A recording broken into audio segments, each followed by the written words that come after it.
दिया बस कर, अब धूप बहुत तेज हो गई है। आप आराम करो, मैं आती हूँ। नहीं, तू भी चल। चल ना, खाना खाएंगे लाडो। अरे आप चलो तो सही, मैं बस आ गई अभी। फिर कुछ देर बाद वो अपनी माँ दामिनी के साथ पास के एक पेड़ की छाया में बैठ गई। तभी दिया बोली, माँ याद है ये पेड़ बाबा ने लगाया था? हाँ, कैसे भूल सकती हूँ, दिन रात इसकी देखभाल किया करते थे। दिया के बाबा हरिप्रसाद की मौत कई साल पहले ही हो गई थी। दिया भी बहुत संस्कारी थी और अपनी माँ का खूब ख्याल रखती थी। पर इस सब के बाद भी दामिनी को दिया की बड़ी चिंता होती थी। तू ज्यादा धूप में काम मत किया कर, अगर कहीं तेरा रंग ढल गया तो कोई ब्याह नहीं करेगा तुझसे। हाँ तो ना करे, मुझे कौन सा करना है? क्यों भाई, क्या सारी जिंदगी मेरे साथ खेतों में हल ही चलाएगी? हाँ चलाऊंगी, और वैसे भी मैं अगर ससुराल चली गई तो आपका क्या होगा? अरे पगली, हर लड़की को एक दिन ससुराल जाना ही पड़ता है, और तू मेरी चिंता छोड़ दे। अच्छा, मैं आपकी चिंता छोड़ दूं? तो बताओ फिर किसकी चिंता करूं? अपने रंग की। यूं तो दामिनी और दिया के सामने कई समस्याएं थी, लेकिन फिर भी वो दोनों एक दूसरे के साथ खड़ी थी और हमेशा खुश रहती थी। फिर उसी शाम घर की छत पर, देखो माँ, जल्दी इधर आओ। अरे क्या हो गया, क्यों चिल्ला रही है? देखो तो पापड़ सूख गए, कितने बढ़िया बने हैं ना? हाँ सच में ये तो बहुत ही अच्छे बने हैं। चल अच्छा है, इन दिनों तेज धूप आ रही है तो बढ़िया बन गए पापड़। सोच रही हूँ कल फिर कुछ पापड़ बनाकर रख लूं। बस करो माँ, कहाँ से लाती हो इतनी हिम्मत? पहले सारा दिन खेती बाड़ी और फिर ये पापड़। मजबूरी और जरूरत सब करा देती है बिटिया, और फिर माता रानी भी तो हमारे साथ है ना। ऐसे ही कई दिन बीत गए। दिया कहाँ है तू, जल्दी आ। क्या हुआ माँ? ये देख, बता तो लड़का कैसा है? हाँ ठीक है, तेरे फूफा जी ने रिश्ता बताया है, शहर में रहता है और अच्छी नौकरी करता है।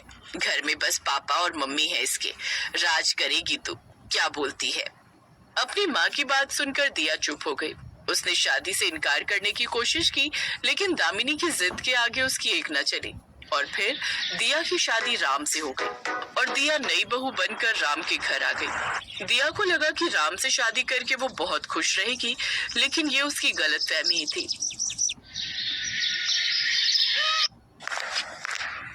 माँ जी, वो सब्जियां खत्म हो गई हैं। अरे इतनी जल्दी कैसे खत्म हो गई? तुम्हें पता है ना कितनी महंगी आती हैं सब्जियां। थोड़ा हिसाब से चला करो भाई। जी माँ जी। दिया ने अपनी सास की हाँ में हाँ तो मिला दी थी, लेकिन उसे ये बात समझ नहीं आई कि वो कहाँ ज्यादा खर्च कर रही थी। उसके बाद हर गुजरते दिन के साथ उसके ससुराल वालों की असलियत उसके सामने आने लगी। सुनिए, वो घर में चीनी नहीं है। पापा जी को फीकी चाय अच्छी नहीं लगती, बताइए मैं क्या करूं? अरे 2-3 दिन की बात और है, तनख्वाह आ जाएगी तो ले आऊंगा चीनी भी, तब तक ऐसे ही काम चलाओ।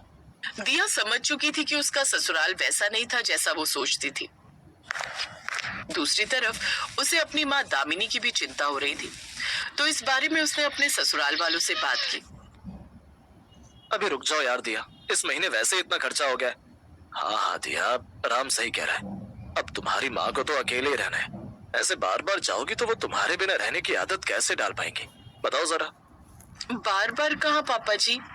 बेटा एक बार कह दिया ना तो कह दिया, अगले महीने चली जाना, तुम्हें रोक थोड़ी ना रहे हम। दिया ने सब्र करके बड़ी मुश्किल से वो महीना निकाला, और फिर एक दिन। दिया मैं एक बात सोच रहा था। हाँ बोलिए। यार तुम्हारी मम्मी अकेली रहती हैं, ना कोई साथ में है ना किसी का सहारा, तो तुम एक काम करो, उन्हें यहीं बुला लो हमारे पास। हमारे साथ रहेंगी तो खुश भी रहेंगी और तुम उनका ख्याल भी रख सकोगी अच्छे से। आप सच कह रहे? आपने तो मेरे मन की बात कह दी। हाँ ठीक ही तो है, जाओ अपनी माँ से कह दो कि वो अपने गांव की जमीन बेचकर यहाँ आ जाए। उन्हें यहाँ तुम्हारा साथ मिल जाएगा और राम उन पैसों से अपना काम शुरू कर लेगा।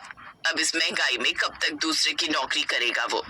अब दिया को अपने ससुराल वालों की सारी चाल समझ आ गई थी कि उसके ससुराल वालों को उसकी माँ की नहीं बल्कि पैसों की चिंता थी। मुझे लगा था कि मेरे पति मेरे मन की बात समझते हैं, वो भी मेरी माँ की चिंता करते हैं, पर ऐसा ऐसा तो कुछ भी नहीं है। अपनी किस्मत को कोसने के अलावा दिया अब और कुछ नहीं कर सकती थी। फिर एक दिन दिया को उसकी माँ के पड़ोसी का फोन आया, जिसने बताया कि दामिनी की तबीयत बहुत खराब है। ये सुनते ही दिया झट से अपने मायके पहुंची और दामिनी को शहर के एक अच्छे अस्पताल में लेकर आई। माँ, आप बिल्कुल फिक्र मत करो, मैं हूँ आपके साथ। अरे दिया, राम जी नहीं आए और समधी जी, आप उन्हें छोड़ो, आप बस आराम करो, देखना आप जल्दी ठीक हो जाओगी। दिया अस्पताल में अपनी माँ का ख्याल रखने लगी। 2 दिन बाद दामिनी को अस्पताल से छुट्टी तो मिल गई, लेकिन डॉक्टर ने दामिनी का अच्छे से ख्याल रखने को कहा था। तो दिया अपनी माँ को लेकर अपने ससुराल चली आई और फिर तो अब माँ जी को कहाँ रखोगी? गेस्ट रूम में रह लेंगी माँ। अरे पर कल तो घर में मेहमान आने वाले। एक काम करो, तुम उनका बिस्तर बरामदे में लगा दो। अपने ससुराल वालों की बात सुनकर दिया को बहुत बुरा लगा। इसी तरह कुछ दिन और बीत गए। दामिनी की हालत में सुधार दिखने लगा, लेकिन दिया के ससुराल वालों से ये सब बर्दाश्त नहीं हो रहा था। क्या करे, इस बुढ़िया को कैसे भगाएं घर से। मैं तो कहता हूँ दोनों को छोड़कर हम लोग वृंदावन चले जाते हैं घूमने, कम से कम 1 हफ्ते के लिए। हाँ, ये ठीक रहेगा। और राम सुन, मैं सारी रसोई खाली कर दूंगी और तू उसे पैसे भी मत देना। देखते हैं बिना अनाज और सब्जियों के कितने दिन ये माँ बेटी रह पाती हैं यहाँ। दिया के ससुराल वालों ने ऐसा ही किया। अगले ही दिन वो सब के सब वृंदावन चले गए। घर में ना तो दालें थी और ना ही सब्जियां। अरे दिया, क्या बना रही है आज खाने में?